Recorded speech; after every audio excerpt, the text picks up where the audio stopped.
Okay, so today I have some other tools up here. This is the most important one. It's the needle tool, and it's very sharp, so when you put it back in the bin, you want to make sure that you put it point down. The pencil tool you've seen before. These are all different shaped rubber tipped tools, and you can use these for sculpting in place of your finger. You're going to grab the wire loop that you had before, and then there's a soft bristled brush. You will also get a small dish of water, like you had last time, and of course you're going to have your leaf from the back room, and then you're going to need to get a small piece of clay. About a handful is all that you're going to need. And if you could gather around this table, please.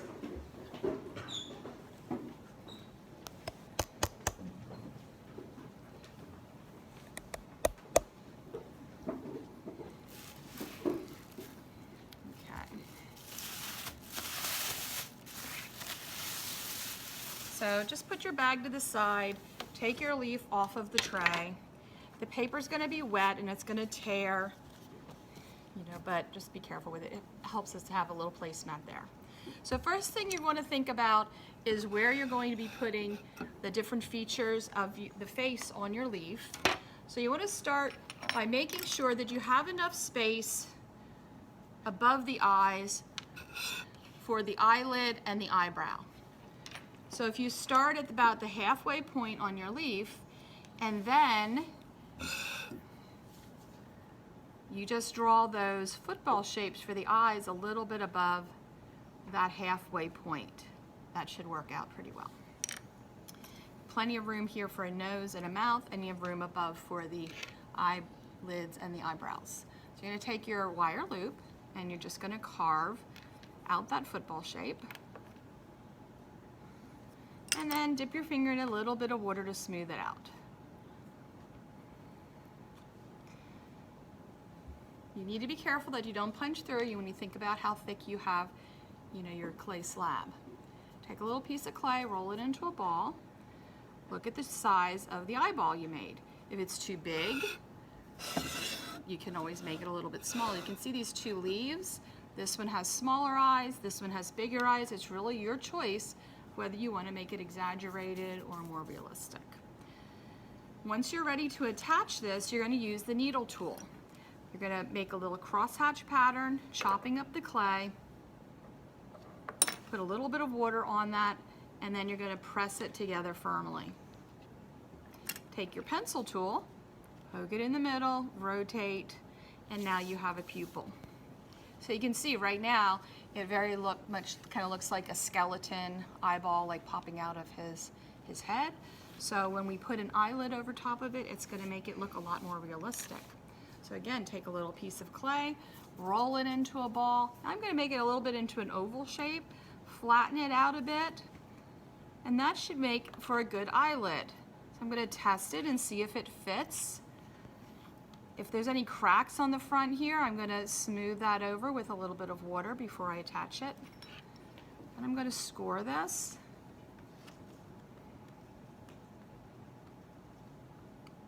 A little bit of water, press together firmly. The scoring and the meshing of the clay is very important, especially when you move on to the next project, which is the gargoyle. When clay is moist, you press it together and it looks like it's sticking together really well. What happens when that moisture evaporates, it's just going to pop off with one little tap. So not as much with your leaf, but once you get things like a gargoyle that has arms, if you don't score them and mesh that clay together really well, they're going to fall off. So now we have this eyelid attached. It's looking a lot more realistic with that eyelid. If you made it too big, you can always trim some of it off, but we want to get rid of this seam. So when I'm blending the clay down, I want to use a dry finger so that I can grip that surface clay and pull it down. Now I'm ready to move on to eyebrows. Eyebrows are the most powerful for giving you an expression. And when you get to your gargoyles, you're going to have to make an expression on yours. So we're going to practice with this. First of all, to make a snake of clay, you're going to take a piece of clay and just kind of grip it in your hand and shape it like this, and then you're gonna roll it between your hands. This is a good way to make a small snake of clay, but if you wanna make a really long one, see when it gets to the end of my hand, it twirls around, it's gonna break. So if you wanna make a long snake of clay, like maybe you need a tail for your gargoyle, you're gonna lay it on the table and you're gonna go back and forth, and this could be much longer, you know, just like they're rolling the pretzels out at Auntie Anne's, right? You see them do that? So you gotta lay it on a hard surface and go back and forth to make it so it doesn't break. So I only need a small portion of this for my eyebrows, but you can see the power of an eyebrow. What is that expression? Just go ahead and say it out loud. Angry. Yeah, that is angry. That's an easy one.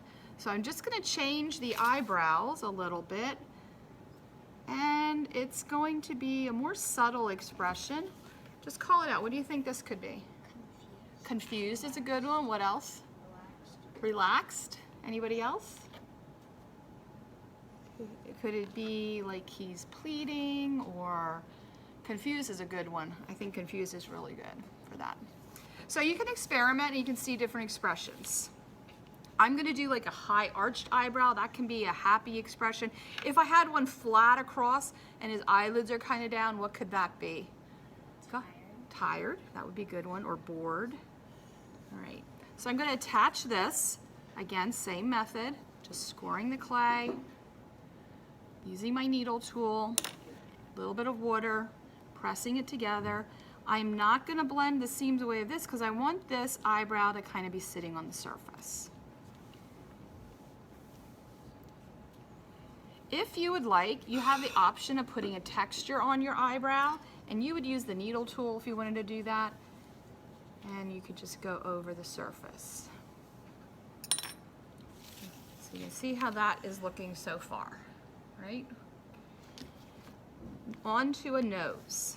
I'm gonna get a bigger piece of clay, depending on how big or exaggerated you want your nose to be. I always knead it together just a little bit in my hand, roll it into a ball, and now I'm gonna roll it kind of like this into more of a cone shape. That's a pretty big piece of clay.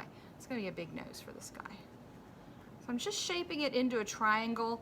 For us to start out with a piece of clay, we just want it to be generally the shape, and our nose is kind of more narrow at the top and gets wider at the bottom. So a triangle works well for that. This is a big piece of clay. We can make something crazy with this. You can see my two leaves here. That's my samples. Their noses are a little smaller, maybe a little more realistic. So scored the clay, pressing it on. Now, right now, kind of looks like a Sesame Street Bert and Ernie foam nose just plopped on there. That's what it always reminds me of. There's a couple ways that you can get rid of this seam. We need to blend it into our face, just like a real nose is. You can use your fingers, which I like that because I can control the pressure really easily, but here's where these other tools come into play. Especially right up here where the eyeball is, it's kind of hard to get your fingers in that area. So if you take a tool, you can use that tool to blend that clay down and get rid of that seam. Some people use a pencil tool for that, and they kind of bring that clay down that way. So you can experiment a lot of things with art. You know, there is not just one way to do things, you know, so you can problem solve and figure out something that works well for you. So once you've blended away that seam, now I'm going to start to shape this piece of clay into a nose shape. So I'm going to press down the bridge of the nose, pinching that more narrow. I'm going to make the tip of the nose, like I said, we have a lot of clay here, so I can make him have a really big nose sticking up. And the thing that's going to make a nose look like a nose, he needs some nostrils. He can't breathe right now. He's very blocked up. Okay? So I like to use this tool because it has kind of a bigger handle. And I'm going to hold the outside so that I can shape those nostrils into, you know, those little round sides. So you can see that is quite the nose. Now if I think maybe I went a little too far, I want this to be a little bit smaller, or maybe he has this lump here, his nose is a little crooked, I can take this wire loop and I can do some more fine sculpting. I can come down on the side here and take some material away.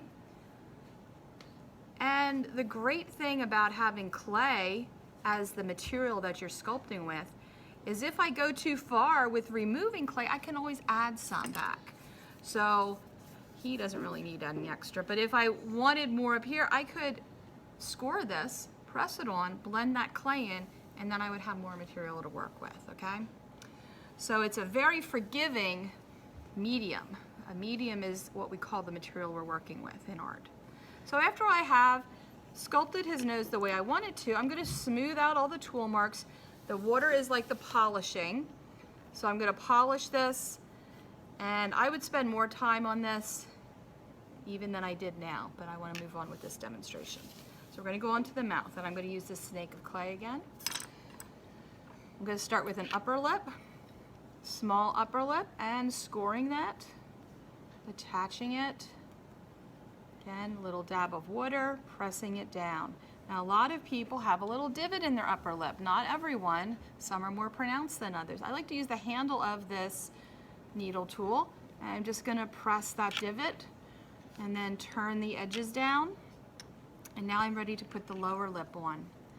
So I could have it as a very simple straight expression. I could bring this down as a frown, and then I'd have to bring this upper lip, maybe make that a little bigger. I'm going to have an open mouth so you can see some different possibilities there. And as always, only the needle tool is what we're going to use for scoring the clay. Bless you.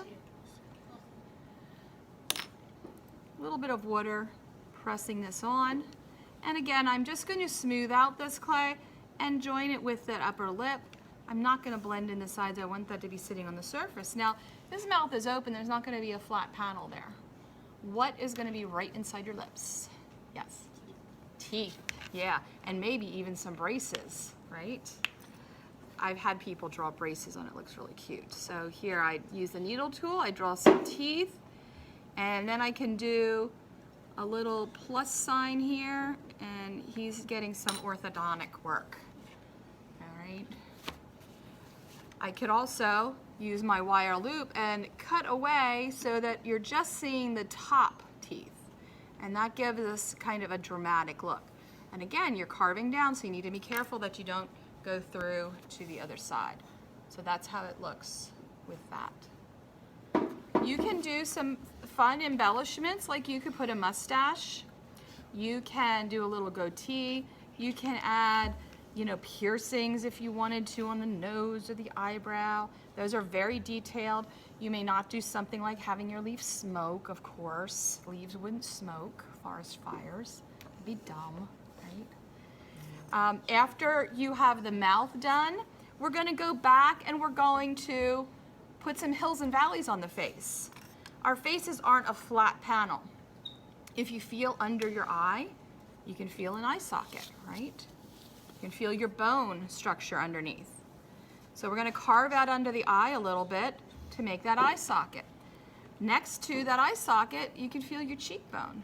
Go ahead and can you feel all that bone structure under there? So we're going to put a little material right next to that eye socket for that cheekbone. So I'm just going to take a little piece of clay, and I'm going to put a little mound of clay right here for a cheekbone. Pressing that on, and we need to get rid of the edges. So we're trying to maintain that piece of clay in the middle so we have it look like a cheekbone, but we want to smooth it in. And you can use your fingers like I am, or you can use a tool. So once I have the edges smooth, then I can just maybe press down and make that a subtle mound of clay for a cheekbone. I'm going to go under the eye and get rid of those tool marks.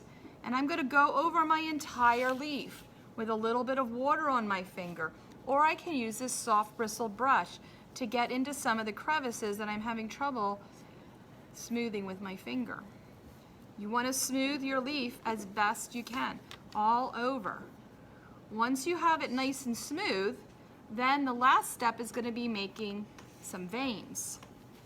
So just in the top and the sides, you're going to take your pencil tool and draw a few veins. Makes it look more leaf-like. You can put these little divots, and that's just using the tip of the pencil tool. If you want, that is optional. You can also put a word if you have time and if you have attention to detail and some patience to write that very carefully and then carve it out very neatly. Once you have completed this, you're going to go over to where the tools are and you're going to get a straw. Now I'm going to have somebody hand that to me. Just hand me one of the straws there so that the video can see what I'm doing. So I'm going to take this straw, and there might be clay in it already, and you will walk over there. You're going to pick up your leaf like this, peel back the paper, and put your hand underneath.